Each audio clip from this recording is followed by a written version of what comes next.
Pois bem, eu quero dizer a vocês que eu acompanho desde ontem, quinta-feira, estou falando com vocês nessa sexta-feira da paixão, são perto de 4 horas da tarde, sol forte, claro, em Porto Alegre. A previsão era de tempo nublado em todo o Rio Grande do Sul, chuva, frio. Pelo menos aqui em Porto Alegre, nada disso. Nesse momento tem sol, a temperatura está agradável, não está chovendo, né? Bom, eu quero dizer a vocês que eu acompanho desde ontem com extrema atenção esse caso do criminoso que matou 4 crianças e feriu outras 5 ao atacá-las a machadadas no bairro da Velha, na creche Bom Pastor, em Blumenau, Santa Catarina. Eu conheço bem Blumenau. Eu tenho parentes lá, os Radke. Sou Braga pela parte do pai, cearense, mas Radke de Blumenau, pela parte alemã da minha mãe. Eu nasci ali. Fui embora com meio ano de idade ali para uma cidade próxima, em Jaraguá do Sul, e estou aqui há 55 anos em Porto Alegre. Sempre que eu posso, eu visito a cidade, que fica no Vale do Itajaí, em Santa Catarina. É uma das regiões mais populosas economicamente e mais avançadas do estado, só perde para Joinville.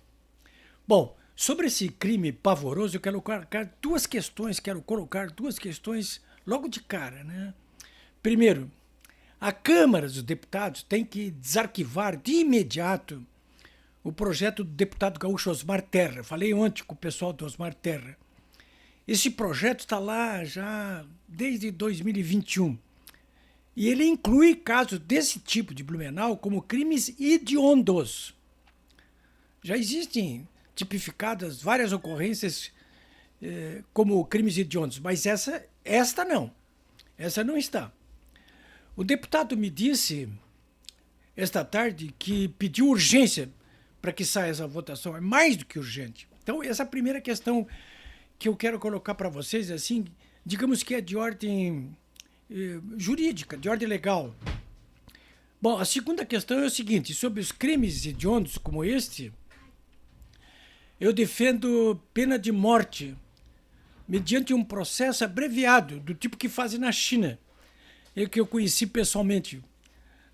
Eu fiquei um pouco surpreso em Pequim quando as autoridades de Pequim me disseram o seguinte: olha, aqui, crimes hediondos como esse aqui, a pessoa é presa, o julgamento é sumário, questão de semanas, e ele vai para um estádio de futebol com outros que vão ser fuzilados e levam um tiro na nuca. E mais, a família tem que pagar essa bala, né? Vocês acham que eu achei que isso é demais? Não achei, não. Não achei, não. Olha, a China tem mais de 1 bilhão de habitantes. O Brasil tem 200 milhões. E o número de crimes, claro que é uma ditadura feroz, comunista lá, né?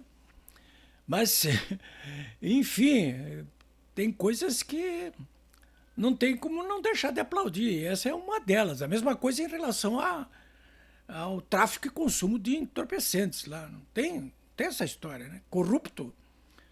Mesmo a autoridade suprema, ó, um tiro na nuca. A família vai ter que pagar depois, né? Bom, dito isso, eu quero comentar com vocês um outro assunto relacionado com esse caso e que diz respeito à atividade dos jornalistas. Minha, por exemplo. No meu blog, polimebraga.com.br, eu noticiei que diversas organizações jornalísticas e muitos jornalistas, CNN, Globo, Band, defendem e já começaram a praticar autocensura em casos como este. Partindo do pressuposto de que apresentar nomes de criminosos, fotos e circunstâncias muito detalhadas do crime induzem outros criminosos a agir. Há controvérsia sobre isso aí. A censura é abominável, mas a autocensura é mais abominável ainda. Toda censura é burra, né? Toda censura é burra, sim. Olha, essa história me remete a aquelas historinhas que todo mundo conta aí quando está reunido em grupos para se divertir um pouquinho, a respeito daquele pai que chegou em casa e a filha disse: "Olha, eu estou grávida". E o pai disse: "Mas como? O que aconteceu?" "Não, naquela poltrona lá, o meu namorado me pegou e me engravidou." Pois bem, o pai disse, eu vou jogar essa poltrona fora. É fácil, né? Eu, quando cheguei aqui em Porto Alegre, em 1964, há 50 e poucos anos atrás, fui morar numa pensão de estudantes. A Juque 3, na descida da Mostardeira, em Porto Alegre, de frente ao Parcão. Não tinha um Parcão ainda naquela época. E, de vez em quando, o pessoal reclamava de noite, no jantar, casa de estudante, né? Ninguém tinha dinheiro para nada, nem para comer. De vez em quando, chegava lá uma sopa que estava intragável, né? E o pessoal reclamava com o tesoureiro da época, o Trentin. E até que um dia não teve mais sopa ali. O pessoal começou, mas o que aconteceu, Trentin? O que é isso? Estava todo mundo reclamando da sopa, tirei a sopa, acabei com a sopa. Né? E de lá para cá eu vejo isso aí é a solução Trentin, né? Ou seja, a solução Trentin para esse caso aí, no caso da imprensa replicar as informações, não replica mais. Aí ninguém matou ninguém. Fica por isso mesmo. É uma coisa muito estúpida, né? Mas, enfim, são consequências, como todos os crimes. Esses crimes precisam ser atacados via segurança pública e segurança privada. Atitudes públicas e atitudes privadas. Sobretudo pelo fortalecimento da unidade familiar, das boas práticas civilizatórias nas escolas, mas também pela penalização formidável, sem essa de redução de crime, de saidinha, sem nada disso, né? Estou falando aqui de consequências, né? De ações que podem ser tomadas aí, como a que anunciou hoje, por exemplo, o prefeito de Porto Alegre. Só botar um botão de pânico em cada escola aqui de Porto Alegre. Pelo menos isso, de imediato. Né? De imediato. O prefeito de Indaial foi até mais longe. Olha, em todas as escolas de Indaial, Santa Catarina, fica perto de Blumenau, ali, 30 quilômetros, você vai ter guarda armado de frente a todas as escolas. São desdobramentos já, decisões que estão sendo tomadas pelo poder público. Muitas escolas também estão tomando as suas próprias decisões aí com uma vigilância mais severa, né? Câmeras. E aí, professores renegados, esquerdopatas que não querem saber de câmeras, não querem saber de guarda armado, né? É porque não eram filhos deles, né? Bom, e as causas? Essas são, claro, muito mais profundas, né? Podem e devem ser atacadas, mas essas coisas começam de cima, né?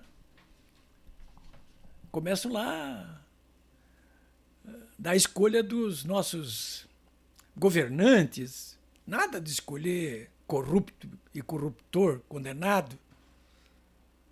Nada de escolher membros de Corte Suprema que estão alinhados com e favorecem esse mesmo governante corrupto, né? Que, aliás, hoje, nessa sexta-feira aí, podia estar acendendo umas velhinhas ali, porque exatamente hoje, há 5 anos atrás, ele foi enfiado na cadeia por decisão do TRF4 aqui de Porto Alegre, que aumentou a pena decidida pelo juiz Sérgio Moro, em primeira instância.